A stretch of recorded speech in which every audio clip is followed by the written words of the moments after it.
and remember during Holocaust Memorial Day is our resistance to conspiracy theory, a certain degree of British common sense, a certain degree of respect for other people, and a certain determination that truth will be the most important thing in public life. So I'm all of those things became important to my family through their experiences, and they remain important to me.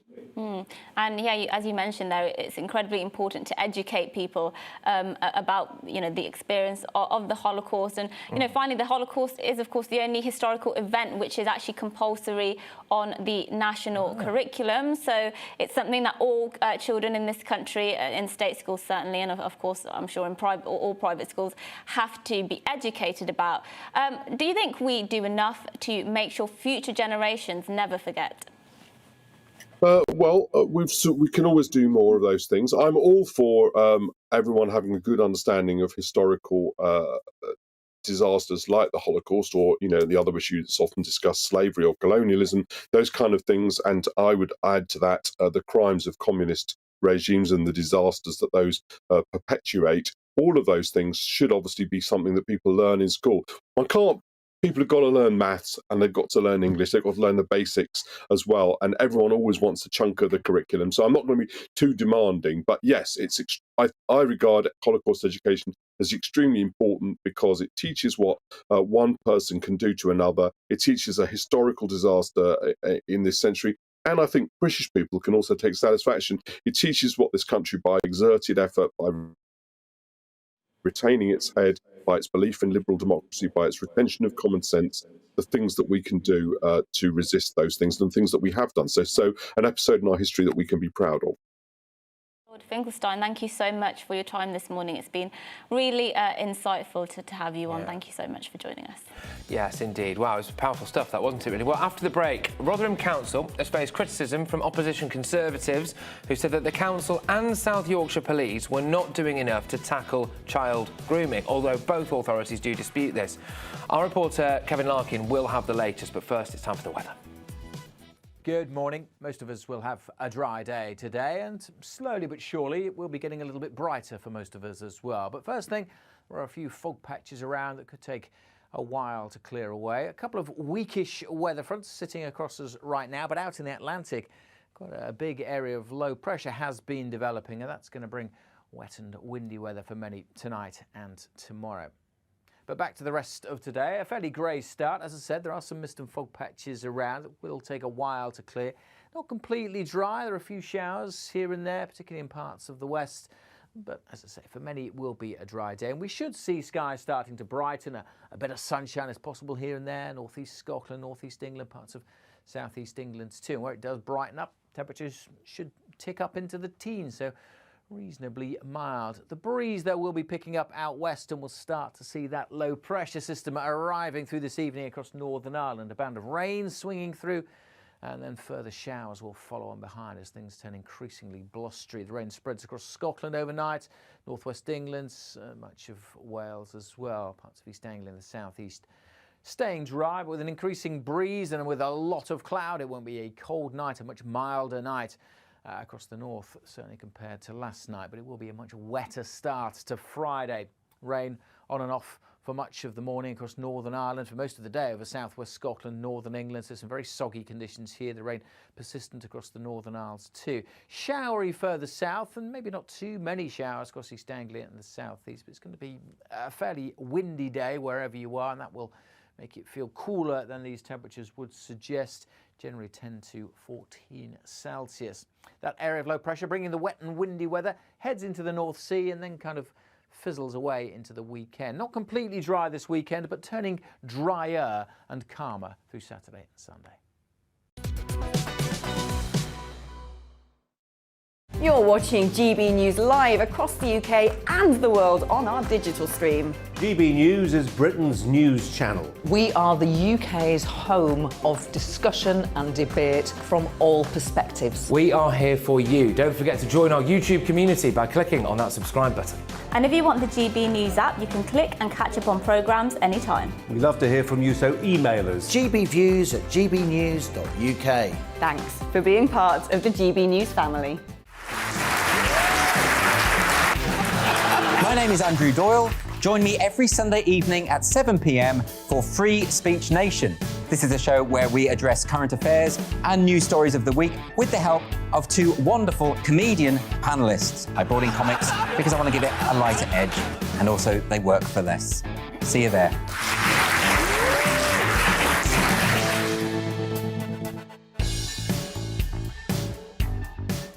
Join my show Farage, 7 p.m. till 8 p.m. Monday through Thursday, and there you will get opinion, analysis, debate, and I'll cover stories that nobody else dares to touch. And then for the last 15 minutes, talking pints. We're over a drink. We have a civilised conversation with someone. We very often disagree, but we do it in a grown-up way. Come and join me on Farage.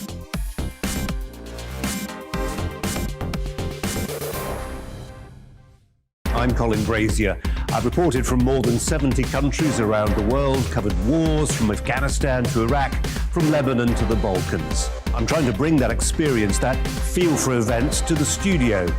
And something else. I'm ready to give an opinion. Today's stories with a spark. Brazier from 8 p.m. weekdays on GB News.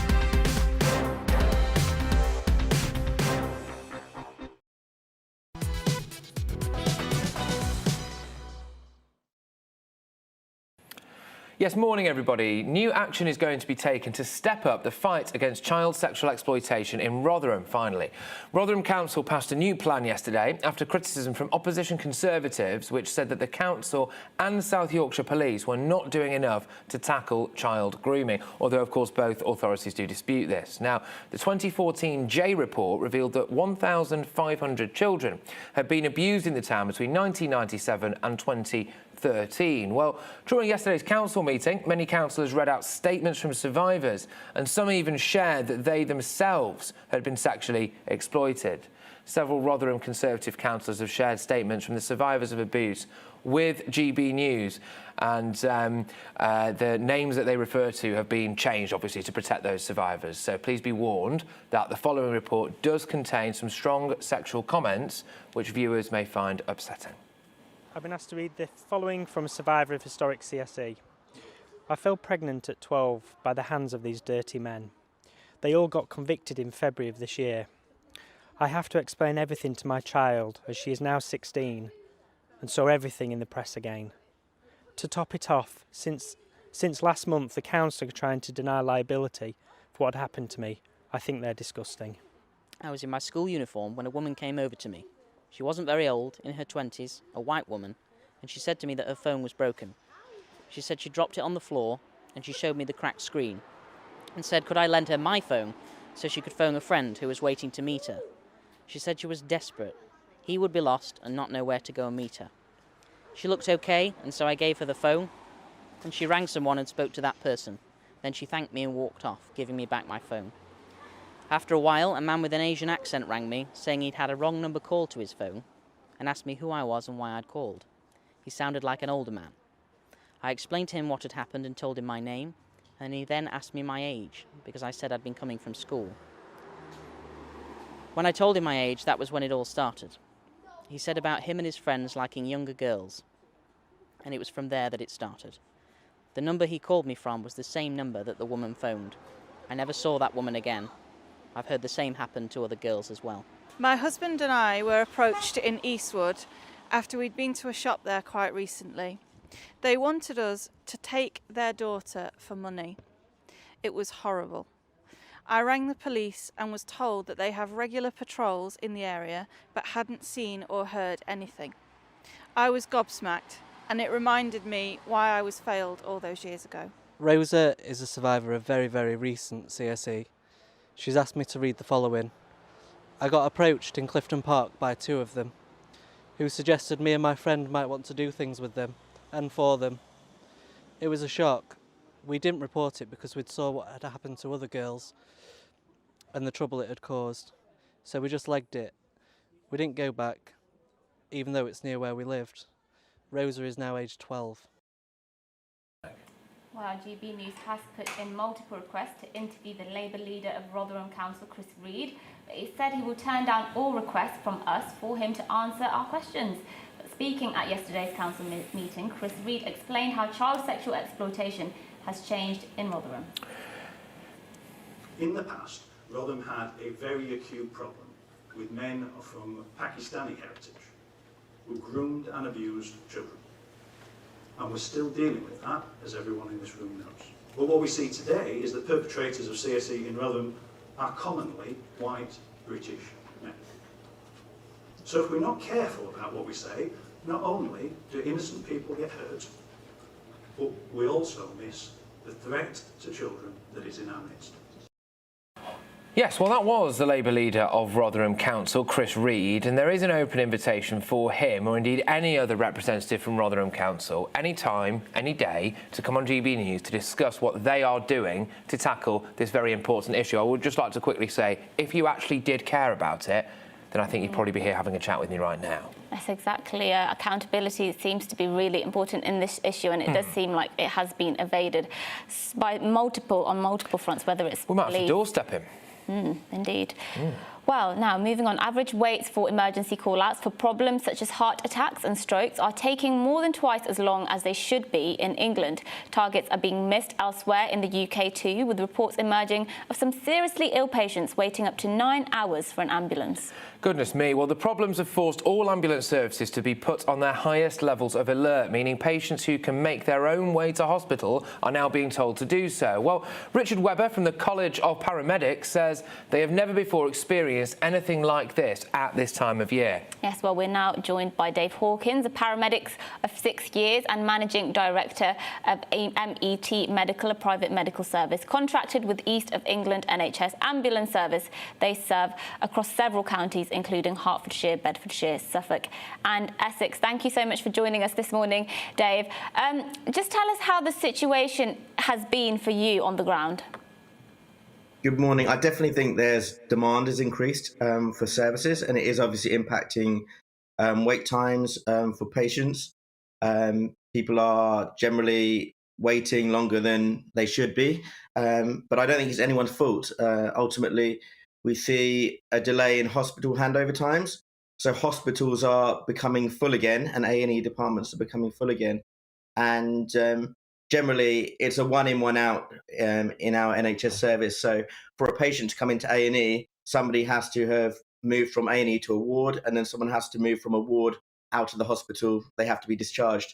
So when pressure increases, generally the delay in getting into A&E increases. So ambulances are held at the door, and then also the delay getting patients out of the hospital using non-emergency ambulance, that puts that under pressure. And if anywhere along those lines is affected by increased demand, then it kind of pulls down the whole system. So what happens is ambulances are stuck at hospital and they can't get to patients in time. And that's obviously the bit that we hear that's most concerning. But at the same time, hospitals become more full, and then patients are often discharged, but maybe a few days before they're quite ready to be discharged. And that can then mean that they end up becoming unwell again and readmitted to hospital. Okay. I don't think it's anyone's fault, but there is an increase in demand, which is obviously causing problems. Absolutely. We're obviously desperate to get you on to highlight this issue. We are a little bit pressed for time because we've got to go to the headlines shortly. But what needs to be done now then? What has to happen to improve this, really, I suppose? I think our biggest challenge with the ambulance service is retaining our staff. And I think it's because everyone's tired. And I think a real focus on well-being and sort of looking after our people is the only way we're going to get out of this. Otherwise, we're just pushing our current workforce harder and harder to deliver more and more. And we're losing paramedics to other industries, unfortunately. All right, well, look, thank you very much. We'll get you back on, I'm sure, Dave, at some point soon to discuss this further. Hopefully, it might be because it's all sorted itself out, but unfortunately, it doesn't look that way, does it? Dave Hawkins, a paramedic of 6 years, managing director of MET Medical, and, of course, a private medical service as well across the east of England. Just whizzing you through there what looks to be a pretty bad and bleak situation for those people needing an ambulance in the east of England, doesn't it? Indeed. Well, after the break, we'll be talking to Chris Goetke, a test pilot for the Royal Navy, about Remembrance Day and his time with the forces. But before that, over to Rosie for a look at this morning's news.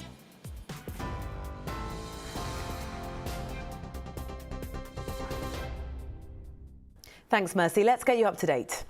Thousands of care home staff in England are facing job losses now that COVID vaccines have become mandatory. From today, staff must be double jabbed to work unless they're medically exempt. Figures due to be released later are expected to show that more than 50,000 staff still haven't had both doses. Border Force officers are responding to reports of 8 small boats in the Channel, which are thought to be carrying more than 45 migrants each. Lifeboats intercepted 3 vessels earlier this morning. One reportedly had 50 people on board. 1,200 migrants have crossed the Channel in the past 48 hours. Defence Secretary Ben Wallace has accused 3 members of Parliament of disrespecting the armed forces after they allegedly got drunk on a flight to Gibraltar. 1 Labour and 2 Scottish National Party MPs were on an official trip to visit troops. The SNP denied the allegation. Ghislaine Maxwell has lost her bid to exclude a grooming expert from testifying at her upcoming trial. Lawyers for the British socialite argued that a psychologist's opinions lacked scientific backing. Maxwell has pleaded not guilty to the charges that she groomed underage girls for Jeffrey Epstein to abuse. The UK will observe a 2-minute silence later this morning to remember the nation's war dead. Armistice Day marks the end of the 4-year conflict between Germany and the Allies in 1918. Steven Gerrard has been appointed as the new manager of Aston Villa. The former Liverpool and England captain has left Glasgow Rangers, who he guided to the Scottish Premiership title undefeated last season. Gerrard replaces Dean Smith, who was sacked by Villa last Sunday. You're up to date. I'll have more on today's stories for you across the day here on GB News.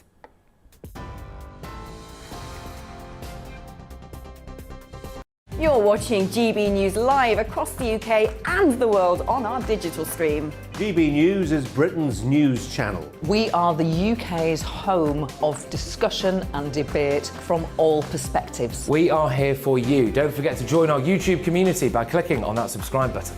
And if you want the GB News app, you can click and catch up on programmes anytime. We love to hear from you, so email us. gbviews@gbnews.uk. Thanks for being part of the GB News family. My name is Andrew Doyle. Join me every Sunday evening at 7 p.m. for Free Speech Nation. This is a show where we address current affairs and news stories of the week with the help of 2 wonderful comedian panellists. I brought in comics because I want to give it a lighter edge, and also they work for less. See you there.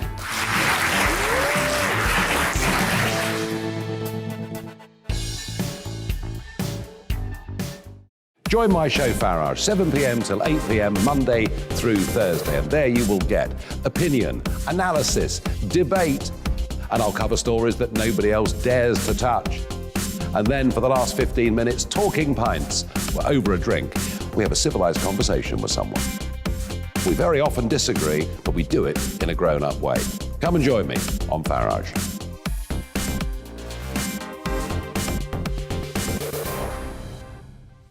I'm Colin Brazier.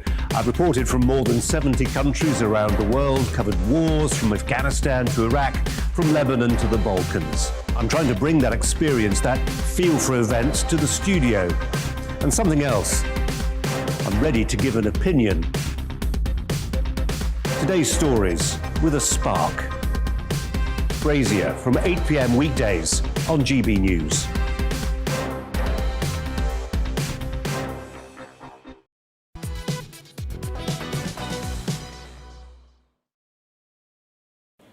Well, it's the 11th of November today, which of course marks Remembrance Day, a day when the United Kingdom reflects upon the sacrifices made by our armed forces at home and on the battlefield. Indeed. Well, this morning we're broadcasting to you from across the country as the nation gathers to pay our respects to those who have lost their lives in conflict.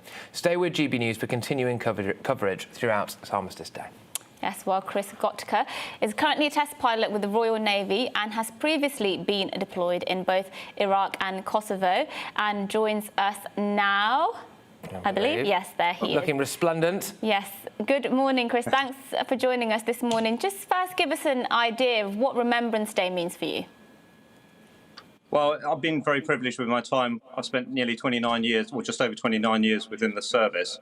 And it's a day of reflection, really, for those that have fallen in the past. Obviously, there was the Great War, but obviously we had the Second World War and other conflicts along the way. So it's a time to stop, reflect, and remember for those that obviously gave their tomorrow for our kind of today. And the world is still a very interesting place as we move forward. So it's a day of reflection, really, more than anything else, really. 100%, and it's important as well, I think, for us not just to remember the world wars, indeed every single conflict that we've ever been a part of, and everyone who's ever given their lives in those things, or indeed suffered the mental consequences as well, I think, of some of those conflicts. But can you talk to us a bit about the ways that you've commemorated in previous years? I understand that you've done quite a few different things. Indeed. Unfortunately, being a pilot within the Royal Navy, I sort of subspecialised a few times. And I managed to get involved with the historic flight at Yeovilton, the Royal Navy historic flight at the time, which is the Navy's equivalent of Battle of Britain Memorial Flight. We operate on the flight at the time the Swordfish aircraft, which was a 1936 aeroplane, so just in before the beginning of the Second World War, operated all the way through to the end of the Second World War. And we've operated her a few times. I think I've sent a picture through of us actually flying over St Bartholomew's Church at Yeovilton, which is the Fleet Air Arm Church. Where we have, basically all the forces personnel gathered there in this time about 5 years ago.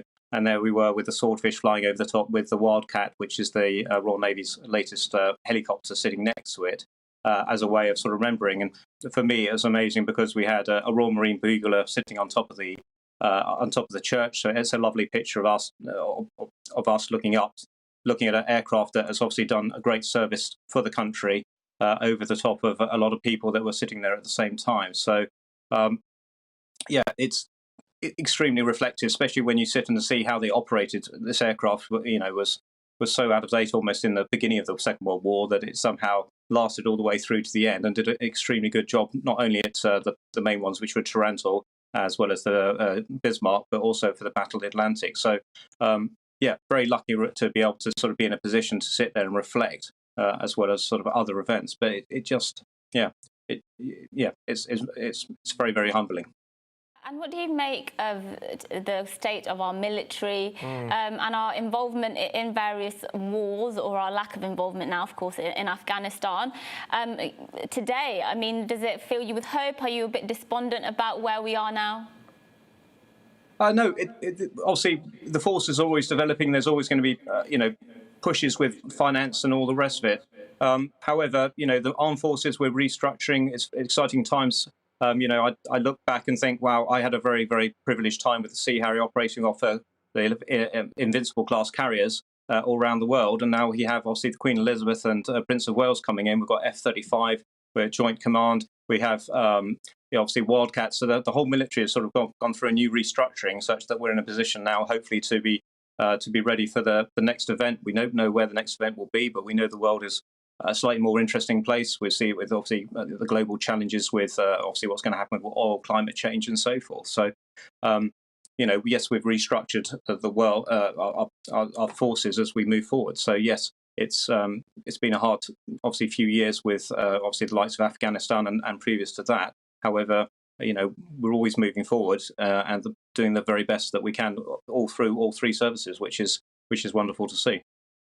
What do you make of the way that we treat our veterans in this country? I think every single country does it a bit differently, doesn't it? We have had issues here, haven't we, with things like homelessness and obviously some addiction issues potentially with some elements of the veteran community. I think understandably a lot of that comes down to, in my opinion anyway, maybe a bit of a lack of mental health support, etc. What's your take on the way that we treat our veterans? Well, it's always quite difficult, isn't it? Because at some point in time we transfer from obviously the forces, which is a very, for me, I'm sort of fully indoctrinated at 29 years. But there's always the chance you will always be leaving the forces at some point in time. And yes, it's very hard to understand what people have seen and done. I remember talking to Captain Winkle Brown about, Belson when he went in there for the first time and seeing, it wasn't so much that he's described it as the bodies piled 30 feet high. It was actually the survivors in the Nissen huts at the end who were, with all the bad health and the disease that they had. For ourselves now, mental health is becoming far more focused within the military. During Afghanistan, we had coming out of theatre, they would stop on the way back and have a number of days sort of, to de-stress, detoxinate to come back. Yes, but, Mental health has very much been seen. It's been reflected by the chiefs of all services now, and we're very much more into having a day. We had a wellbeing day, mental health wellbeing day on Friday, and other services doing, as well as it's a requirement to actually go through and do it. So it's being more reflected. Is there more to be done? Well, everyone has a different feeling, different story about it, and it affects everyone differently. Absolutely, Chris. Look, thank you very much. And I'd just like to say, it's Chris Gotka there. I'd just like to say thank you for your service, and thank you very much for everything that you've done for this country as a pilot in the Royal Navy with a distinguished track record of service. Anyway. Yes. Now, I believe we can go to our Home Affairs and Security editor, Mark White, who is in Dover, and he's going to talk to us about the migrant crossings that have been happening over the last couple of days. Can I zoom in with this? Yes, good morning. You join us. We are on the beach just at Walmer Castle here, where you can see one migrant boat. It was on the beach. It's just been towed off. I'm just going to get out of the way to allow you to hopefully just zoom in on this for you. You can see this is a big old boat. We're told that there was at least 40 migrants who were on board that vessel as it came ashore on the beach now. We think that most of the migrants have now... I'm sorry, Mark. Sorry to interrupt. I'm just going to have to ask you if it's all right. Stop walking around on the gravel, because unfortunately it's been picked up by your microphone. So I'm sorry. I know you're doing a difficult job there for us, but if you wouldn't mind just standing still, I suppose. I've just told the great Mark White to stand still. So sorry about that, Mark. How very dare you, Patrick? Well, hopefully you can hear me a little bit better now, and you can see that this is a border force rib that is taking that vessel. Okay, Mark, I'm so sorry, Mark. I mean, he's going to... What people don't realise is that Mark's going to now beat me up when he gets back to the office. We're going to stay with the pictures, but unfortunately there's a bit of a microphone issue there. But what we can see, anyway... Well, maybe not. What we could see there, anyway, was the migrant boat. I think we'll just come away from this now for the moment. Oh, no. We're back. There it is. Anyway, another migrant boat coming and landing on our shores, it appears, anyway. Yes, Hi, it is. Hi, how you doing? Yeah, so this is the news that almost 700 migrants made the crossing across the Channel yesterday. 504 made the crossing on Tuesday. So this is taking the total to over 1,200 over the last couple of days. And the total for the year is 23,000. It's fast approaching 23,000. And that's almost 3 times the number intercepted during the whole of last year. So that's what Mark was talking about there, and you could see it on that footage. He was actually seeing some of the boats coming in there. Yeah, absolutely. And it's every day now. And I think what a lot of people were anticipating was that at this time of year, as the temperatures drop, as the weather gets worse, as the conditions in the Channel worsen as well, that actually probably this would see numbers reducing. But it is actually going up. And it raises some very, very, very serious questions, this, doesn't it? Of course, about how many people are coming over here, how we are essentially controlling our borders or not controlling our borders, to what extent are we complicit in this, essentially, to what extent are we allowing to line human traffickers' pockets by allowing these people across, but also the very real and very serious questions now about whether or not we're about to see loads of people die in the Channel, because the conditions are bad, it is freezing cold. The second you come off one of those boats, let's be honest, you probably only got a few minutes before you go into complete and utter shock in that water. It's going to be an absolutely dire situation that we're going to be seeing over the next months, I suppose, really. Yeah, indeed. Well, lots of you have been sending in your family photos. We've been asking you to get in touch on our email, gbviews@gbnews.uk, and send us photos of family members who've served in the military, past, present, and we can actually go to some of those now. So let's go to the first one. This first one is Graham's dad, George Hewitt, on the MHS Ceylon. I don't know how you say that. Ceylon. HMS, sorry. HMS Ceylon. Well, yeah. Anyway, there you go. Look at that. Fine figure of a man. Year. And please include the year as well, because it'd be great to know how old these photos are as well. Yes, absolutely. And we've got the next one here. Go on. Yeah, the next one is Gemma's grandfather, who is a World War II veteran, David Boldy from Glenroth's Fife. Fantastic. Very handsome man. I tell you what, I think it's amazing, isn't it, how many people back then were actually just incredibly chiselled. Yeah, actually, they just looked like gentlemen, didn't they? They don't make them like that anymore, sadly. They certainly don't. Sadly for us females. Yeah, well, I can only apologise. This is the next one. Judy's aunt, who was stationed in Hull, helping to keep the barrage balloons up during World War II. Fantastic. Oh, that's it as well, because also it's important to remember, isn't it? It's not just the men who went off to fight. It's the women had their own fight as well, didn't they? At home, keeping the factories going, doing things like that. It really was very much a team effort, wasn't it? Yes, and let's go to the next one. David's grandfather, Second Lieutenant W. Gammon, it just says there, a middle back, served the whole length of the war with his unit. The middle at the back, that's what.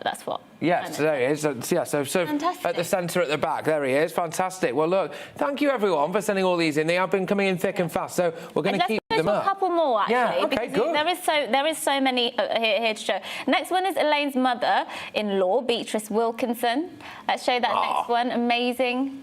Oh, that's gorgeous nice. hair. Yes. You people were incredibly well groomed back then, weren't they? Yeah. Let's go to a couple more as well. Elaine's grandfather. Elaine's husband's grandfather, who also served in World War I, looks incredibly young. How young does he look there? I wonder how old he was. Gosh. Yeah, please give us some details. Tell us what year, how old these people are in these photos. And last one, this is Elaine's very much been Elaine's coming in thick and fast here. Her last family photo, her husband's uncle, who was shot down in France on a secret mission. Wow, there you go. That hat's at a jaunty angle, isn't it? That was. Well, thank you so much for sending those in, and keep them coming in. We will be throwing to those throughout the show today. And also, let's go to your views now for a couple of okay then, fair enough. Right, lots of people getting in touch about the footage that we just saw from Mark White there. We will be going back to Mark White. I know there are a few issues there with the the noise, I suppose, but migrant boats coming in thick and fast for another day in the channel. There's people saying that we should get Priti Patel on. She needs to answer some serious questions about this. We do try, but hopefully Priti Patel one day will front up to it. When are we going to investigate the Home Secretary for not doing her job? And this is an issue. Or has she got a second job and turns a blind eye? That's a little quip from John there in relation to the job scandals that MPs there is a question about what exactly can be done because, well, there is a clear solution, which is go sort of the Australian style, route and get very, very tough indeed. And Priti Patel was actually floating that idea of perhaps sending some migrants to an offshore holding centre, which is something Australia did. And to be fair, Australia's immigration policy was incredibly controversial, but it did work in achieving its aims, which was reducing the flow of illegal immigration into the country. I think the trouble she has is that the stricter you get, she starts teetering into the territory of perhaps violating some human rights and things like that. And, exactly. And so that's the problem. It's clearly a difficult solution, and it's yet to be seen whether she will come up with a solution. Yes, another story that we touched on, which I think is worth just revisiting, is ambulance waiting times, and this was in especially the east of England. Now, what they're saying is that over in the east of England now, they've never seen it so bad, and essentially they've just told everyone if there's any way, shape or form you can get to hospital yourself, then you need to go make your own way there because we just haven't got the ambulances. But we had a chap on, we'll get him back on at some point in the future, but he did say it's kind of no one's fault really, which I did think was an interesting thing to say at the time. But Mark's got in touch. The A&E staff are the hardest workers in the NHS, and I feel so sorry for them. This is what happens when you allow COVID to take over the country, plus allow the population numbers to explode as well. And there is a bit of that. I mean, there is a bit of that, undoubtedly, unequivocally. If your population is expanding massively and you're not necessarily keeping up with things like recruitment of your public services, that has an impact, doesn't it? Yeah, and another problem that's going to clearly exacerbate that is these mandatory vaccinations for NHS frontline staff. We were speaking about this yesterday. Sajid Javid, the Health and Social Care Secretary, has now confirmed that from April, all frontline of next year, all frontline NHS staff will be expected to be double jabbed to keep their job. That's already come into force, I think from today actually, for social care workers, deadline to be double jabbed. 103,000 NHS frontline staff are yet to be jabbed. And so when we have problems like this, clearly in the NHS, clearly that kind of policy is going to exacerbate it. And that's why I don't believe that they would actually go through with that policy, because they can't afford to. It will literally cost lives if they lose that many staff. off. Yeah, they will. They absolutely will. It would seem like a bit of a self-defeating thing, but keep your views coming in. And as well, of course, those pictures that you've all been sending in, your wonderful pictures of relatives or indeed yourself in a few cases in serving in the military. And it's obviously a very poignant day today, so we'd like to remember as many of you as we possibly can. But we'll be back with some of the more top stories after the break, I believe. Good morning. Most of us will have a dry day today, and slowly but surely it will be getting a little bit brighter for most of us as well. But first thing, there are a few fog patches around that could take a while to clear away. A couple of weakish weather fronts sitting across us right now, but out in the Atlantic, quite a big area of low pressure has been developing, and that's going to bring wet and windy weather for many tonight and tomorrow. But back to the rest of today, a fairly grey start. As I said, there are some mist and fog patches around. It will take a while to clear. Not completely dry. There are a few showers here and there, particularly in parts of the west.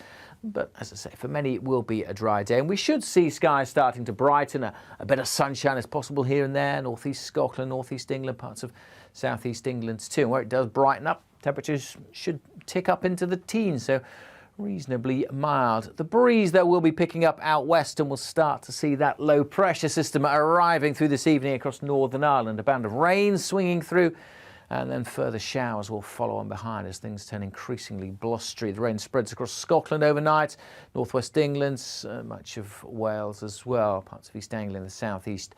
Staying dry, but with an increasing breeze and with a lot of cloud. It won't be a cold night, a much milder night across the north, certainly compared to last night, but it will be a much wetter start to Friday.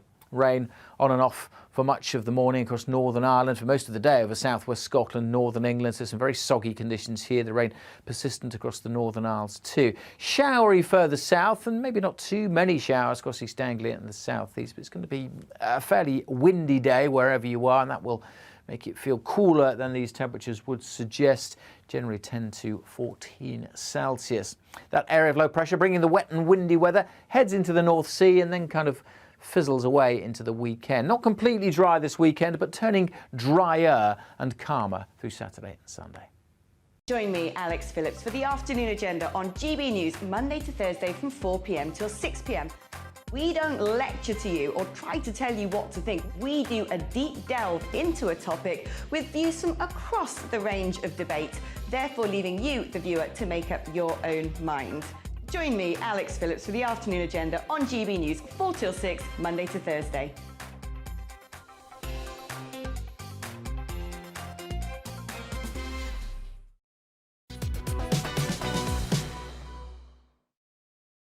You're watching GB News live across the UK and the world on our digital stream. GB News is Britain's news channel. We are the UK's home of discussion and debate from all perspectives. We are here for you. Don't forget to join our YouTube community by clicking on that subscribe button. And if you want the GB News app, you can click and catch up on programmes anytime. We love to hear from you, so email us. gbviews@gbnews.uk. Thanks for being part of the GB News family. My name is Andrew Doyle. Join me every Sunday evening at 7 p.m. for Free Speech Nation. This is a show where we address current affairs and news stories of the week with the help of two wonderful comedian panellists. I brought in comics because I want to give it a lighter edge, and also they work for less. See you there.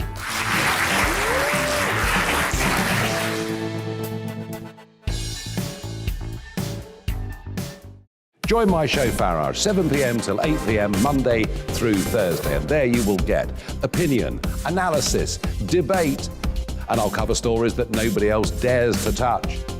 And then for the last 15 minutes, talking pints. We're over a drink. We have a civilized conversation with someone. We very often disagree, but we do it in a grown-up way. Come and join me on Farage.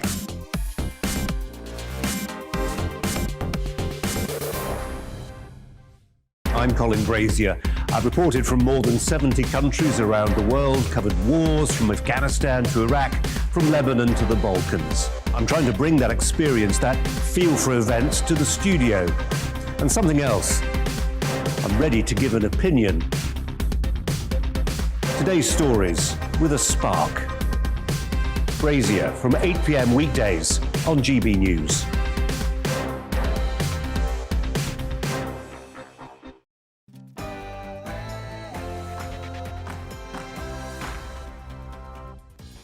Well, good morning. You're watching To The Point on GB News with me, Mercy Moroki, and Patrick Christie's. It's nearly 11 o'clock and we'll be shortly observing a 2-minute silence to remember and honour members of the armed forces who have died in the line of duty to mark Remembrance Day along with the rest of the country. Yes, and we're going to go to see Big Ben in Westminster shortly, I believe, which will chime at the top of 11 o'clock to mark the start of the 2-minute silence. In fact, you can see it there, actually. You can see it there. Unfortunately, obviously, of course, it's covered in scaffolding still, but it will be bonging at 11, as far as we understand. Yes, we'll also be in Cardiff. We'll be bringing you live scenes from there as people in Wales mark the Remembrance Day as well. Yes, we'll be all over the country, actually. We're going to be in Stockport, in Doncaster, loads of places as well, because, of course, look, in every single town, village, hamlet, right across the country, there will be a memorial, there'll be that list of names, and there'll be, of course, all those people who gave their tomorrow for our today. So we'll be paying our respects to them. Yes, indeed, and I think we've reflected a lot today, this morning, with lots of important guests already. We spoke to Lord Finkelstein, a Conservative peer whose mother was actually in Bergen-Belsen concentration camp. He gave his thoughts. We spoke to a Royal Navy officer as well about what it means, Remembrance Day means to him, and what it means to remember. And of course, Patrick gave a very moving monologue a bit earlier on at the top of the programme, in which we got a bit emotional. We both absolutely lost it, didn't we? But but there you go, professional to the last here with us, isn't it? And we've been asking you as well all morning to get in touch with your views and your stories about Remembrance Day and what's important to you on this day. And on the screen there, images from Stockport there, and we'll just leave it for there for now and reflect. Yes, so we're just going to be hearing very shortly from the bongs of Big Ben as well.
Yes, well, those are the scenes there in Stockport as people there pay their respects, of course, very poignantly on Remembrance Day. We also took you around to a few other places. There was the cenotaph, I believe, there as well. We heard the bongs of Big Ben to mark the start and the end of that 2 minutes silence. And, of course, there's the, I believe there was the memorial to Bomber Command as well in London that we saw there.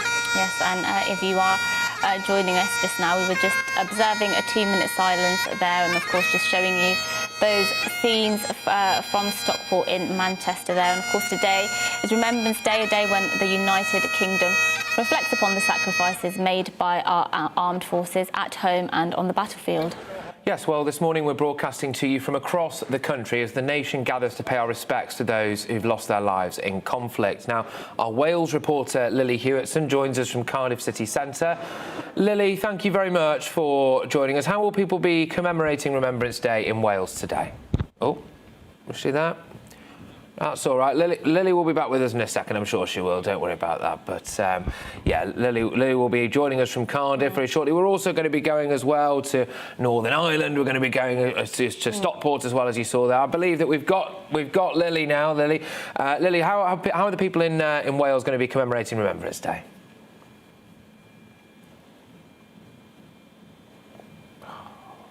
Park, Patrick, this morning as the UK joins together to remember the fallen. 2 wreaths were placed just behind me and also a bunch of flowers as members of the public gathered around the war memorial. Earlier on this morning I was down at Cardiff Central train station where I had a chat with the First Minister. He was placed a wreath of poppies on a Great Western Railway train which headed to London from Cardiff, which will have arrived at Paddington Station at 11 o'clock this morning. This is what we had a talk about a little earlier on this morning. So there'll be a train leaving Cardiff at about 8:30 this morning, going to London. It will arrive in London just about at the 11th hour of the 11th day on the 11th month. And that is, the symbol of Remembrance Day. So wreaths will be put onto the train representing organisations in Wales who have a particular responsibility for marking the sacrifice of people in 2 world wars, and that's what I'll be here to do as well. 100 years since the Royal British Legion was formed, and although at the end of every war people say this must never happen again and we'll make sure that people's sacrifices are recognised in that way, the truth is the conflicts go on across the world. We're marking next year 40 years since the Falklands War, 30 years since the Gulf War, 20 years since 9/11. So the poppy goes on being a symbol, not things that happened a very long time ago, that very few people today can remember, but things that have happened in our own lifetimes, and which people I know are very keen to go on recognising and remembering. Oh, I think people are more aware of it, as you say. There's been a huge amount of help from the armed services here in Wales during the pandemic. Many people going for their vaccination will have found themselves being vaccinated by young people who serve in the RAF, for example, as well as all the help we've had with ambulances and planning and logistics and so on. It's been a huge effort which we are immensely grateful for, and I do think it has reminded people of all the things the armed services do day in, day out, as well as at times of conflict. I generally think of my 2 grandfathers, who were both combatants in the First World War. One of them in the Pembrokeshire Yeomanry, my other grandfather, who went at the age of 17, speaking, I imagine, very few words of English, from deepest rural Carmarthenshire to London, to be part of the very beginning of the Air Force. And I think of them every Armistice Day. As the First Minister said there, those 2 minutes of reflection are certainly a personal moment, stories I'm sure lots of people will be able to resonate with. Back to you. Thank you very much, Lily, and interesting to hear the words there, of course, of Mark Draper. Well, that's the latest from Wales, but we're going to whiz over to Northern Ireland now, aren't we? Yes, our Northern Ireland reporter Doogie Beattie is live at the cenotaph in Belfast for us. Doogie, just tell us about the atmosphere over there. Well, the atmosphere in this particular remembrance service is somewhat sombre, as you could expect, but it's also a little bit angry. The veterans here feeling a bit sorrowful, but also a bit betrayed by the British government that has allowed Dennis Hutchings to come back here to stand trial. A soldier, of course, he served in the Lifeguard Regiment and was brought back here for a trial that should never have been, with no chance of him ever being convicted. His funeral today is at 1 o'clock in Portsmouth. And I spoke to some of the other veterans in this part of the world that had been attacked by terrorists and knew that they would never ever see the inside of a courtroom.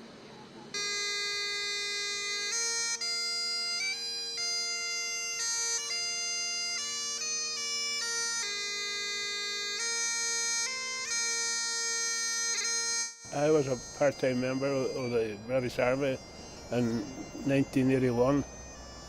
May 1981, and I was going to my work and I was shot by terrorists.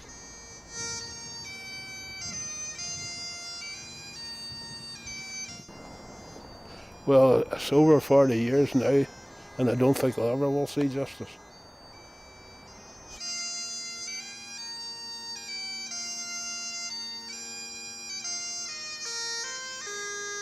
I like the Remembrance Day, I know that brings everything back to you, you keep thinking back, what you could have been one of them that they're leaving the wreath for, Alan Breslin was a part-time member of the British Army, working and living where so many of his friends and colleagues had been killed by the terrorist group, the IRA.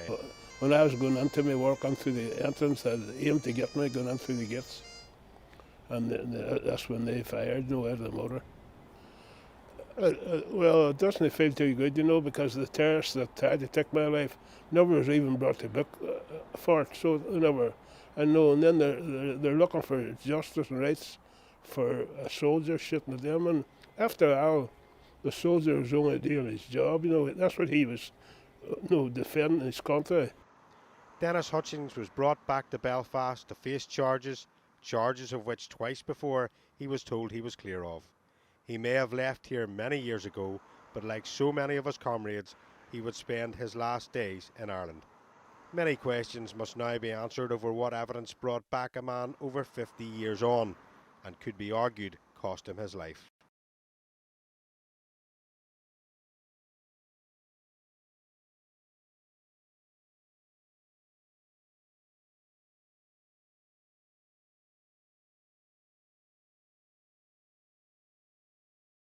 News, Belfast.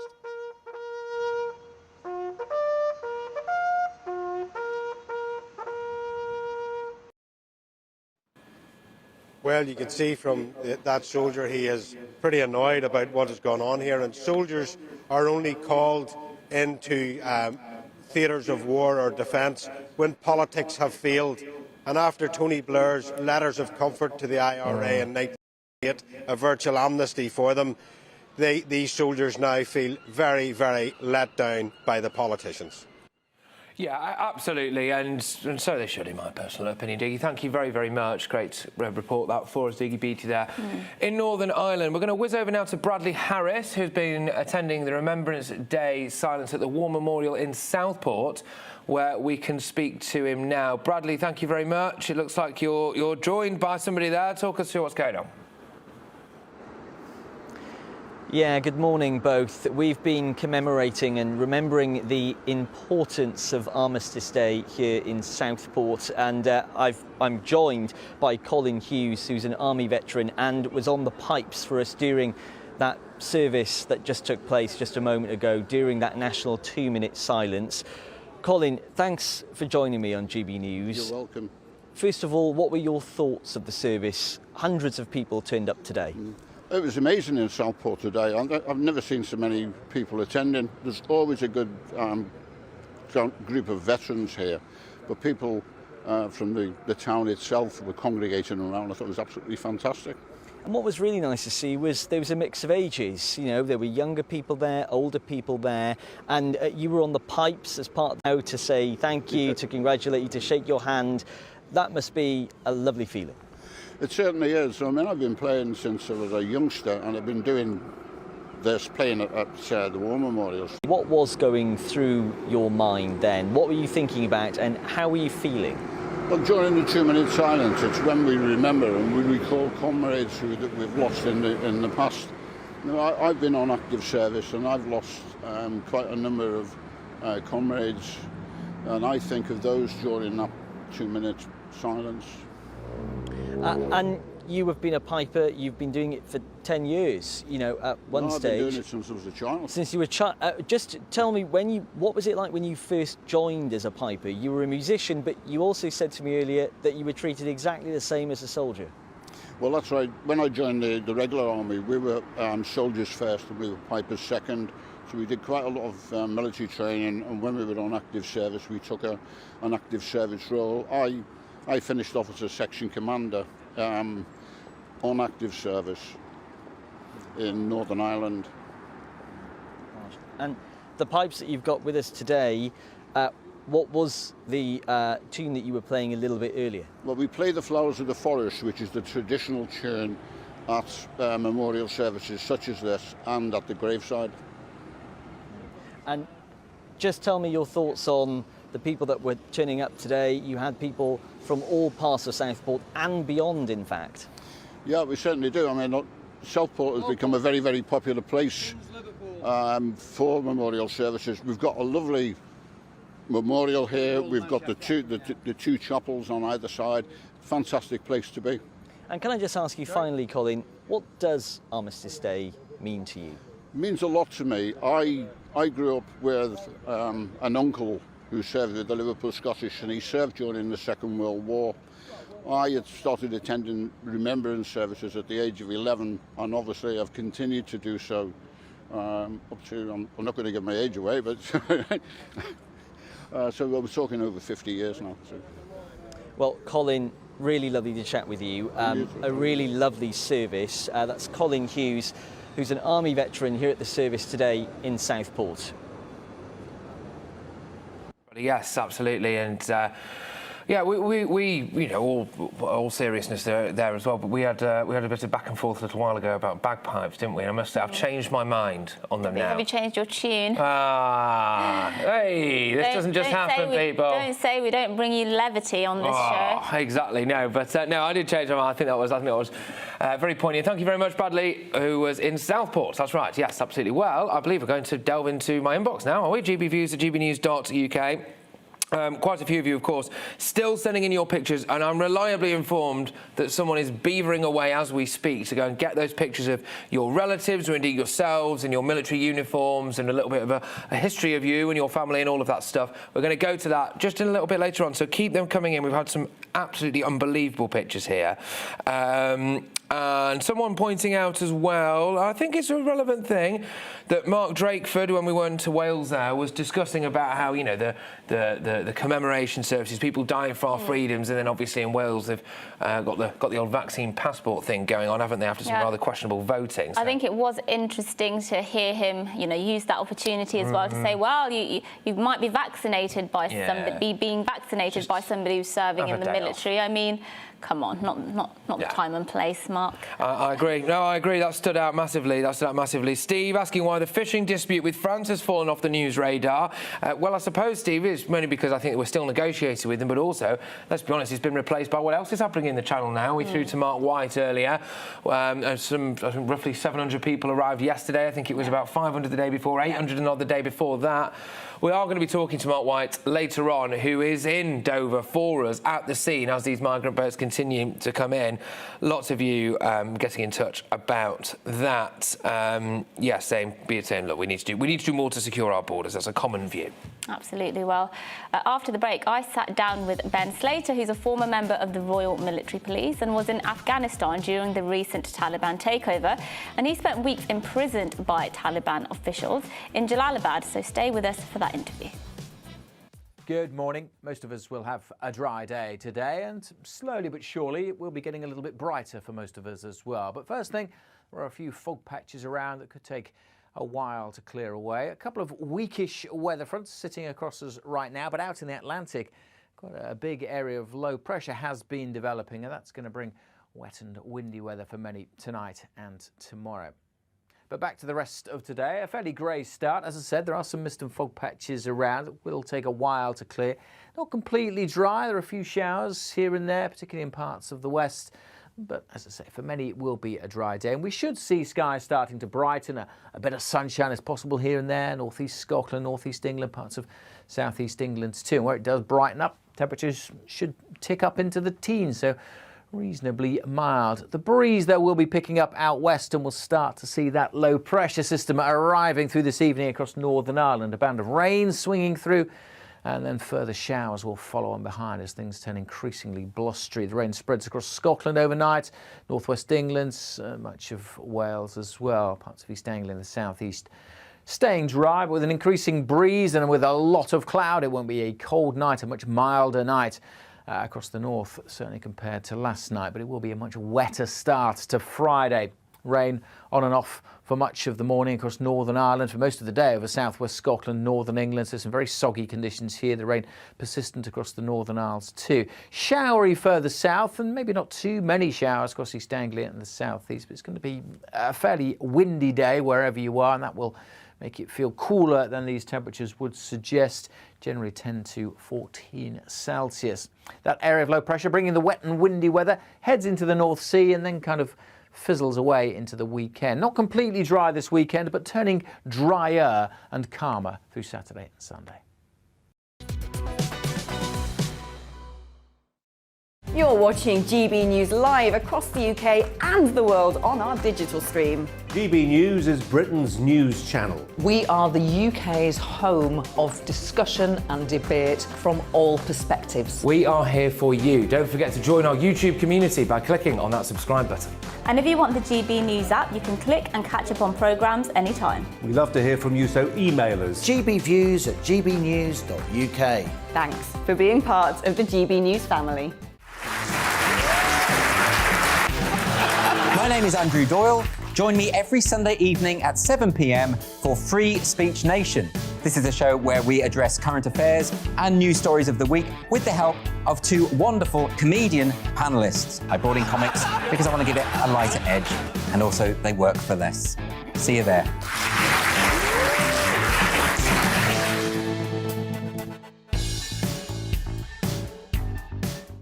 Join my show Farage, 7 p.m. till 8 p.m. Monday through Thursday, and there you will get opinion, analysis, debate, and I'll cover stories that nobody else dares to touch. And then for the last 15 minutes, talking pints. We're over a drink. We have a civilised conversation with someone. We very often disagree, but we do it in a grown-up way. Come and join me on Farage.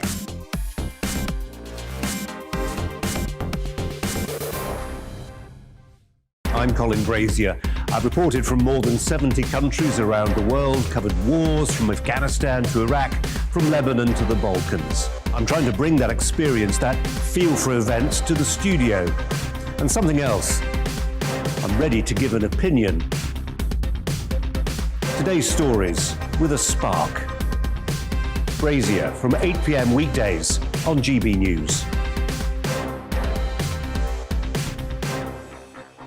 Join us for the Political Correction. We're here every Sunday to correct politics and put you, the people, back in charge. We talk about all areas of the United Kingdom, including Northern Ireland. Our debate goes way beyond the Westminster Village. It's about the real country. It's about your opinion. So please, we want you to tell us what you think. This is the Political Correction.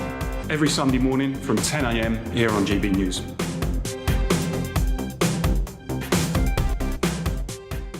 You're watching GB News live across the UK, the world, and our digital stream. GB News is Britain's news channel. We are the UK's home of discussion and debate from all perspectives. We're here for you. Don't forget to join our community by hitting the subscribe button. And download the GB News app so you can click and catch up on programmes anytime. We love to hear from you. Email us at gbviews@gbnews.uk.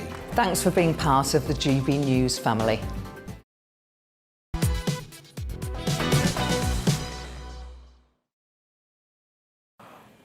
Good morning, everybody. Now, on Remembrance Day, we think about those who serve and who have served our country and stood up for the freedoms we now hold so dear. Well, it's been 3 months since the Taliban reclaimed control of Afghanistan. Yes, and photographs of the evacuations will be seared onto the memory of many, not least those in Afghanistan. We also those mothers handing babies to unknown soldiers and people clinging to planes on the runway. Such was their desperation. And those widely shared scenes of thousands gathered in sewage gutters outside of the airport, which was later, tragically, the scene of a terrorist attack as they attempted to flee the new regime. Despite posturing as a new and modernised political group, hosting international press conferences and proclaiming a newfound respect for human rights, the Taliban continues to orchestrate and implement a regime of violence, inequality and Islamist extremism. Well, Ben Slater is a former Royal Military officer who spent over a decade in the country. Born in London, raised in Devon, Ben's military career eventually led to him across the Middle East, Africa, and eventually Afghanistan, where he set up the Nomad Concept Group, a development non-profit established to help vulnerable women and girls in the country. Yes, and when the Taliban took over, Ben and his staff attempted to flee Kabul via the land border with Pakistan, but Ben was arrested by the Taliban and spent weeks enduring beatings and interrogations before being extradited to Doha on a special flight. Well, I sat down with Ben and he told me his memory of trying to flee Afghanistan when he realised the Taliban had taken over. The moat where you probably saw there was an explosion in that, what looked like a river. In fact, that was basically a sewage line. So this is probably the most graphic and the most horrible image. Like, you know, so you got people that are so desperate that they're willing to go through all of that danger to then get to huge crowds, getting pushed back or getting shouted at or getting, you know, pushed by shields or maybe hit with a stick, you know, to keep the crowds back, because it was absolute chaos and it was so dangerous, even just the crowds. And then you've got that point where you have to then climb down through sewage and then up a wall, and then in the chance that, you know, the military will pull you up. You can't pull out everybody. And I'm there and I'm looking down and there's, like, you know, there's women with babies and there's like young girls in school uniforms and they're just covered in whatever. And as I say, they're just like begging you for help. That's the hardest test I've had, for sure, you know. And I've been in some pretty interesting situations, and that really, really got to me. It really did. None of us, I think, had any idea it would turn out the way it would. But what was going through your head, particularly in those weeks and days leading up to the Taliban actually taking over? I honestly did not foresee the Afghan military and the Afghan police just downing their arms with little or no resistance. And that was what really got me nervous as soon as that happened, because that happened on like day 2 of when basically they were waiting outside. And I say they, obviously on the news you could see it was like rows of obviously Taliban fighters. They said about 10,000 or up to 10,000.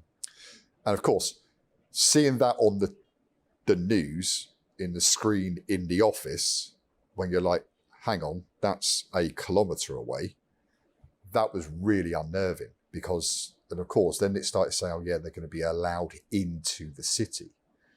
And of course, I thought, well, this is really unusual. And the hardest thing that really shook me was the sheer panic level. Talk to me about your time actually in jail with the Taliban. I know this was one of the most harrowing episodes of this entire ordeal. Immediately quite aggressive, very anti-West, and basically straight away it was like, that you're a spy. I'm like, no, this is no, you're, and it's got, and basically it was like, take him away. And of course, once that happened, everyone's seen that movie, haven't they? And I was like, this is not good at all. And then we were taken straight into another room. You know, they started basically shouting at us in Pashtun language. Now, I don't know much Pashtun, so I know more Dari and Arabic. So basically, I didn't really know what they were saying, but you could kind of get the point. So you were subjected to a lot of violence during your imprisonment. Tell me the sorts of things they did to you. What were they saying? How violent did it become? When you're slapped by a 6 foot tall Taliban guy that completely obviously hates you because you got blue eyes, basically, and he thinks you're a spy, it hurts. And of course, immediately it was weird because you had to. That's when they sort of talk about the. You got to snap into it. You got to realise your situation and see how you're going to deal with it. So, from the outset, I decided to, no matter how much it hurt, that went on for a good sort of 40 minutes, and it was a very uncomfortable situation. I mean, there was just basically a line of 4 of them. So I was sitting here, and then they're sitting basically where you are. And they're just asking you a question and then whack, but you'll be there trying to talk to one of them, and then you'll get hit from the other side by someone else. It was very disorientating, very aggressive and nasty. And of course, that was literally the start. It's like, hey, welcome. Then they moved me from that office, and that's when they put the bag over the head. And of course, that is just the most horrible thing in the world. Like, it doesn't matter how many times you train for it or whatever. When it's happening for real, it's just not nice because you don't know where you are, you don't know where you're going. They were shoving us down some stairs. It was horrible because they were like holding arm either side, and then there was a guy behind that basically like kicked you down the stairs, and these were like just concrete stairs. Okay, so that was, when you're getting kicked downstairs and you can't see, it was quite horrible. Then they basically took us into an area that was like super aggressive and really quite horrible. So what they did is they made you sit on the floor with your legs crossed, and it was literally just like kicking and punching and elbowing, screaming, shouting, and it was all directions, like 360. So basically what I remember doing is just basically I just thought, well, okay, this is gonna hurt, it's gonna hurt bad, but you need to kind of keep yourself mobile. You don't know how long you're going to be there for, you don't know what conditions you're going to be in. That was probably the longest 20 minutes of my life, being honest. And it was just so aggressive, and you could sense the hatred. It was really, really bad. And throughout this time that you were in jail, what was your lowest point, mentally and physically as well? The lowest point was basically as soon as you've gone through all of that, it's when that cell door closed.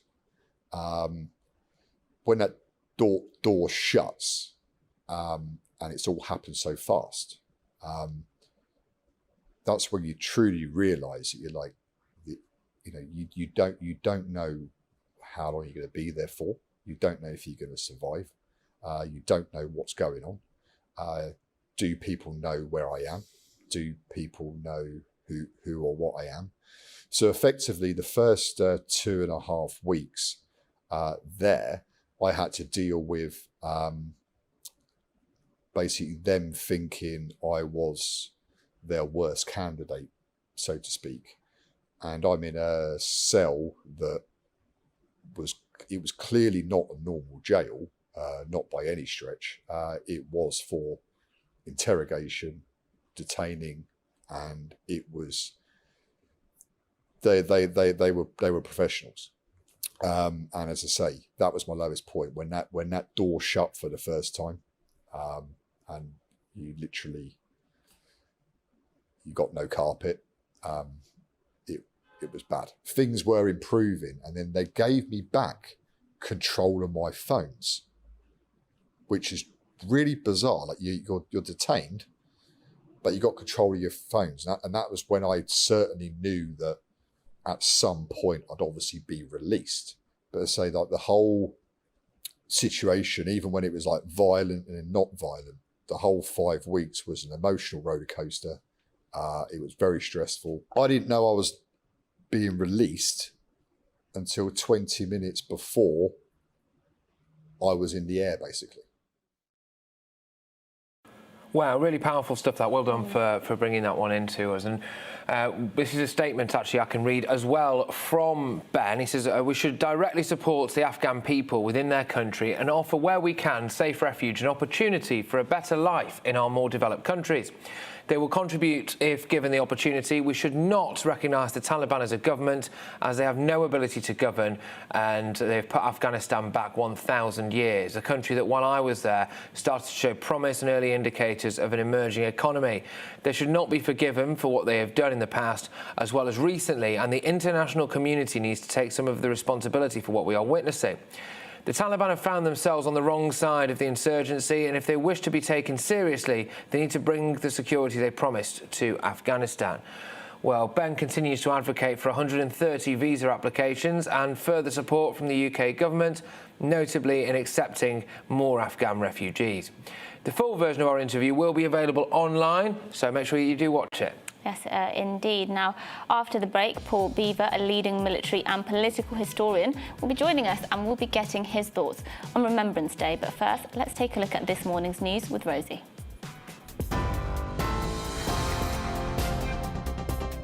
You're watching GB News live across the UK and the world on our digital stream. GB News is Britain's news channel. We are the UK's home of discussion and debate from all perspectives. We are here for you. Don't forget to join our YouTube community by clicking on that subscribe button. And if you want the GB News app, you can click and catch up on programmes anytime. We love to hear from you, so email us. gbviews@gbnews.uk. Thanks for being part of the GB News family. My name is Andrew Doyle. Join me every Sunday evening at 7 p.m. for Free Speech Nation. This is a show where we address current affairs and news stories of the week with the help of two wonderful comedian panellists. I brought in comics because I want to give it a lighter edge, and also they work for less. See you there.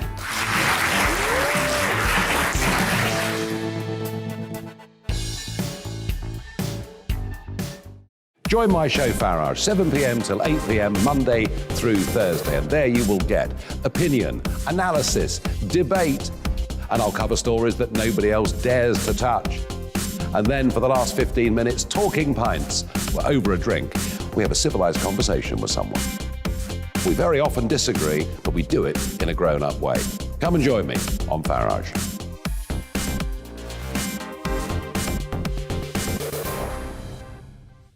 I'm Colin Brazier. I've reported from more than 70 countries around the world, covered wars from Afghanistan to Iraq, from Lebanon to the Balkans. I'm trying to bring that experience, that feel for events, to the studio. And something else, I'm ready to give an opinion. Today's stories with a spark. Brazier from 8 p.m. weekdays on GB News.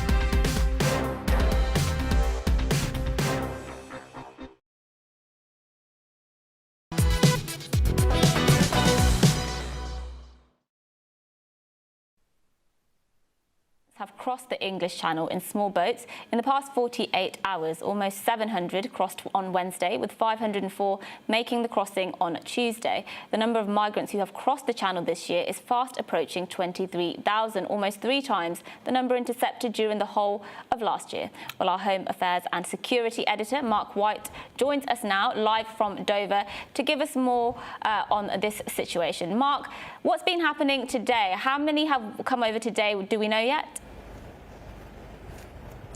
Well, it is, again, another very significant day of migrant activity out in the English Channel. What we're told is that so far at least 14 small boats have been intercepted.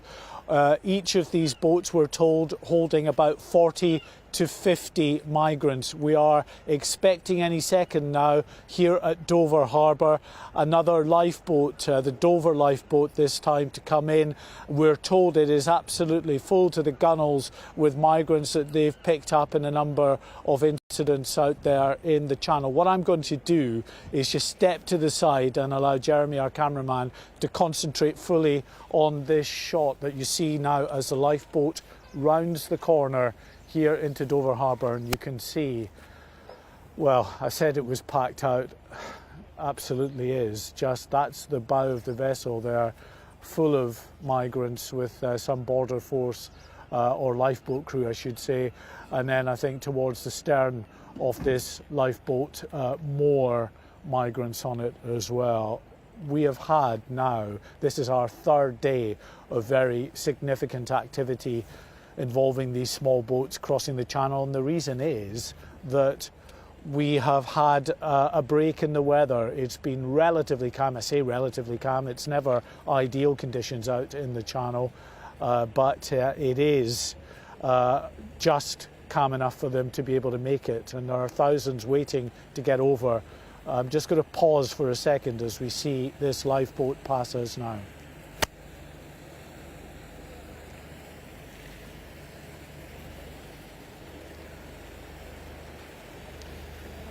And you can see they're waving from a number of those on board. And as I say, look at the stern of this vessel, the Dover lifeboat as well. Again, full of migrants waving at us as they have made what they wanted to do, which was to get from France to the UK, made it into UK waters, and then they're picked up by UK authorities. Border Force are involved in picking up and intercepting a number of these vessels today, but in addition to that, we also have the lifeboats. This boat has been out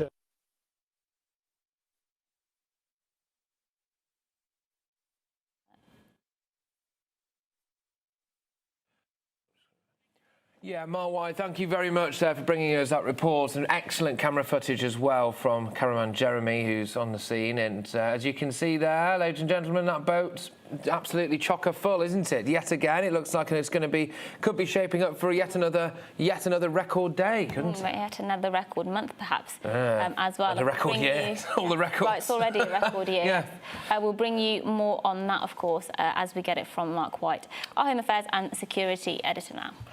Yes, but all morning we've been marking Remembrance Day, of course we have, and remembering all of those who sacrificed so much to protect our nation and the historical events that shaped the global landscape to allow us the freedoms we enjoy in our society today. Yes, the country stood still at 11 o'clock this morning for 2 minutes for a period of reflection and remembrance.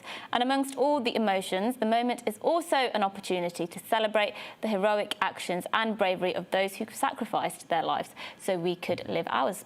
Well, Paul Beaver is a leading military and political historian and a member of the British Commission on Military History. He's an aviation expert, a former Army reservist, a broadcaster and writer as well, who specialises in the 1930s and 1940s. Paul, thank you very much for joining us today and for taking the time on such a special day as well to come into our studio here. So we really do appreciate your time. Look, I think for you anyway, what's the most powerful thing about Remembrance Day? What does it really mean to you? I think it's an opportunity for everybody to just pause and think about not just traditionally it's been the First World War and the Second World War, but actually to remember what's been happening since. There's only been 1 year in the 20th century, for example, when British soldiers were not killed in action. That was 1969. Before and after then, British soldiers, sailors and airmen had been in action around the world. I think this year perhaps we will, as you've been doing in your coverage, we'd be looking at things like Afghanistan because it is so near. That's from Kabul with 16 Air Assault Brigade and the Royal Air Force Air Transport Fleet getting people out of the city. That's all part of this. We remember not just, of course, the dead and those who've been injured. We also remember the people who've served, because they've done an amazing job as well. So this is really a day for us to reflect on all of that. And when we talk about remembering, of course, you know, it's all well and good to remember, but it has to mean something, doesn't it? You know, the sacrifices we've been speaking about, they were supposed to mean something. Do you think that, what is the legacy of all the sacrifices we have seen? As you mentioned, we've only been 1 year in the 20th century where there hasn't been a life. What's that legacy? Well, I think there are two legacies, actually, if I could. The first is we are here talking about it freely because people have sacrificed their lives mainly in the two world wars, but also since then. And we must remember it's not just the uniformed services as well. We should remember the agencies and the police and all of those who guarantee our security in this country. We're really lucky, the place that we have here. But I think the other thing which I find really interesting this year is how many young people have been involved. I mean, my own sort of quasi-stepson down in Salisbury Cathedral playing the last post, age 15, in front of a cathedral audience. I find that really important, because it's that generation that have to carry it on. By the time that, you know, I've served in 6 wars, by the time I've gone, we need people to remember all of this, because without having that legacy, without remembering all that's happened, we will take for granted the security that we have and the peace and the prosperity. So yes, it's really important to celebrate the people who have done these things, but also to remember and commemorate. So you have this great dichotomy, don't you, about celebrating and commemorating at the same time. Of course, and I think as well, if you don't remember, then there's potentially you run the risk of things happening again. Certain horrors of the past can happen again if you don't kind of remind yourself really about it. So, now, you're obviously a very learned man when it comes to our military history and everything. Is there a real standout moment for you, something maybe that we wouldn't necessarily be aware of? We all know about D-Day and things like that.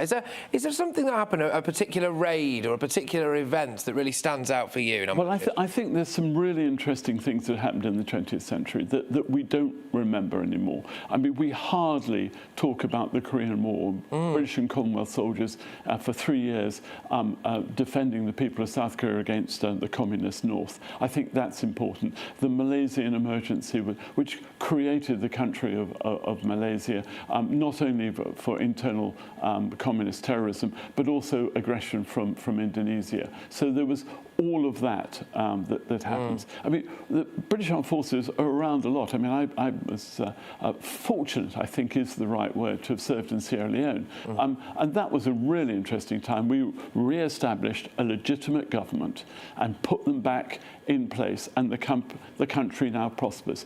That's what we're good at. And we were speaking to Lord Finkelsteiner earlier about his memories. His mother, of course, was in Bergen-Belsen camp. And we mentioned to him, obviously, the Holocaust is the only historical event that has to be sort of legally taught in the national curriculum. Do you think we should actually consider teaching other aspects of not just war history, but, you know, perhaps colonial history even, and making those compulsory aspects to get so that children have a richer understanding of our history? I think it's really sad that history is not taught as a compulsory subject up to GCSE. You can opt out. I think that's really sad. If you don't understand your history and where you come from, and that's all of us in Britain, whether your family originally came from Africa or the Caribbean or India or whatever, it doesn't matter. Now you're here, and this is our joint history, and I think that's important. I'd like to see us reshape it. We don't need to get a lot of angst about things like slavery, because it wasn't just the Brits who did slavery, but we do have to put it in perspective. And I think that's really important. So history is about putting our past into perspective so we can understand our present and future. Yeah, I think it's really poignant stuff, really, especially on this special day, on this day of reflection and also, in a sense, celebration, sorrow, but also gratitude, really. But Paul, thank you very much for the huge pleasure to be here. Yes. Thank you. We'll have to get you back on the scene. Yes. Well, let's go to some of your views as well. You've been getting in with your views and your pictures as well. We had lots of. We showed you some pictures earlier, and we will be showing you more pictures that our viewers have sent in about relatives and loved ones who have served in the military, both past and present. Yes, and in some of these are great, by the way. So yeah, we are definitely going to go. So just going to go to some of your views. Mark White brought us just before we went to Paul Beaver there.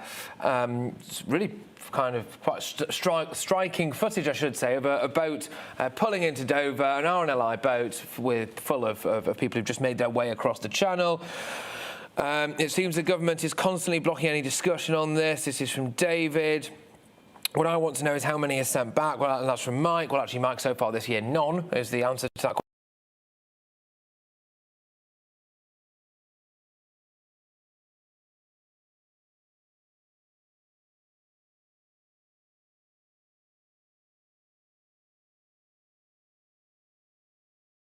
question. It's nice to have your views.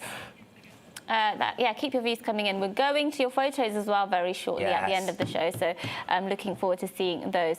But moving on, yesterday, Meghan Markle apologised to a court for failing to, she says, remember exchanges which contributed to the unauthorised biography about her and Prince Harry. It was called Finding Freedom, and she simply stated, I forgot. So emails released showed how she and Harry had briefed their press spokesperson before he met with writers.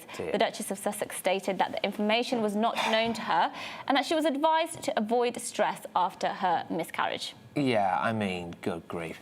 This comes after the Mail on Sunday, who the Duchess sued, of course, for publishing parts of a personal letter to her father, Thomas Markle, in 2018, now wants the case to go to trial. Well, joining us live in the studio is Thomas Mace Archer Mills, the founder and director of the British Monarchists Society. Thank you very much. What's the significance of this apology, then? This is not surprising at all, coming from the Duchess of Sussex. And when we look at how adamant she was that I had no involvement, that this was not... You can't forget that. There's no way you can't forget that. And as we know, ignorance is not an excuse under the law, but neither is perjury. Oh, I simply forgot. Well, I'm sorry, today of all days should be about the royal family and duty of the Crown and Prince Harry. And he's undermined again. So it's really unfortunate, because being born in America and living there for quite some time, I understand the American psyche. And there's such a small amount of us here in the United Kingdom that understood and said, you know, we have a bit of a problem. We need to err on the side of caution, because someone is coming in here who is strictly celebrity, who doesn't understand that our royals are celebrity as a byproduct. They're celebrity because they're royal first. They have a sense of duty. Well, Meghan's sense of duty as a celebrity from America is to herself. And that's a very dangerous concoction when you're marrying into a royal family. That's not about self, they're about duty. So this is not surprising at all, but it's very disappointing. Yes. And we have had a couple of, well, people say Meghan has, some people would say she's disgraced, her and Harry have disgraced the royal family. That's the one strong view. But some people would equally say, actually, it's Prince Andrew who has very much done that to a large extent. I mean, all these scandals that we're seeing, how much damage do you think they do to people's perception of the monarchy? Well, this is the thing. When we look at Harry and Meghan, we were so hopeful in 2018. We didn't want them to fail. We were supporting them. We finally had a woman who was designated biracial, and she could bring so much to the royal family, and we were really looking forward to that, because now we had a royal family that could honestly look society in the face and say, we are reflective of society. We're not just all white on this balcony. We have people of colour, and we're proud of that. And that's what we were really rooting for. So when you looked at the American contingent here saying, look, this is great for Meghan, it's great for the royal family, there was a lot of hope. But Meghan threw that really in the face of everyone that really supported her. As far as Prince Andrew goes, I mean, this is not somebody who is directly where Meghan and Harry are. He never enjoyed the popularity that Harry and Meghan had, excuse me. So it comes as a shock, really, that we're now looking at a lot of lies that are coming to pass. Well, thank you for joining us this morning and going through that story, and we'll update you on any other updates as that story develops about Meghan potentially being found to be lying to the courts. Thank you, Thomas Mace Archer-Mills there, the founder and director of the British Monarchist Society. Thank you very much. That was great, and I appreciate you coming in. We'll have to get you back on very, very soon. Now, right, what a way to finish. There he goes, he's off. What a way to finish now the show, because we've been appealing all morning for your photos. You're sending in your family pictures of those who served. And this... We can go to the first one. Go on. Is this Leslie's dad? Have we got Leslie's dad? Leslie's dad, who served during World War II with the Navy. Yes. Strapping chap, as they all were indeed, I think. And the next one is Brian's dad, who was a serviceman during World War I. I like that pose. It's a power pose. Indeed. I'm looking very young too. Yeah. It's his next one, yes, go on. OK, I'll do it. Tony's great uncle. Another fantastic serviceman. This is during the First World War. You know, there's something just... it is literally looking at history, isn't it? It is literally looking at history. It's incredible. Yeah, it's fascinating. And this is Stephen Jackson, who's in the middle on the right. This is a picture of him returning home during the Falklands Wars alongside his platoon. Tell you what, there's a lot of happy faces there, isn't there? We're out of there. Yes. We're back home. We're back home. I get to see the wife. This is Roger's granddad, who served in the Navy during the Dunkirk crossing in World War II. He looks like exactly the kind of man. He's got a touch of the Prince Phillips about him, that's what I was going to say. If I was in a crisis, I think I'd call for this guy. Yes, indeed. Well, this is Roger's uncle, who sadly died in Burma in 1944 during the British skirmish there. Gosh, well, today's the day of Remembrance. Oh. Look at that. Oh, my gosh. This is Beverly's father-in-law, who served as an officer in the Second World War. And what a great photo. I mean, gosh. What a man. Dapper. They don't make them like that anymore, I tell you that now. Fantastic. Well, look, thank you, everyone. Obviously, it's a very sombre day, and it's a very poignant day, and I hope that, you know, we managed to do that justice a bit with some of the coverage that we had there, especially of the actual 2-minute silence. But I think it's important as well, isn't it? You know, that we get some of your pictures on, and we all see what remembrance really means for everyone, whatever form that may take. Yes, indeed. Well, that is it from us here at To The Point, but don't go away, because up next is the briefing with Gloria De Piero. See you tomorrow. Hello. For some, it will be a fine, bright day, but generally a fairly grey affair for many. Not a lot of rain around, most places dry. Tonight it is going to turn quite windy. That's thanks to this area of low pressure that's been winding itself up overnight.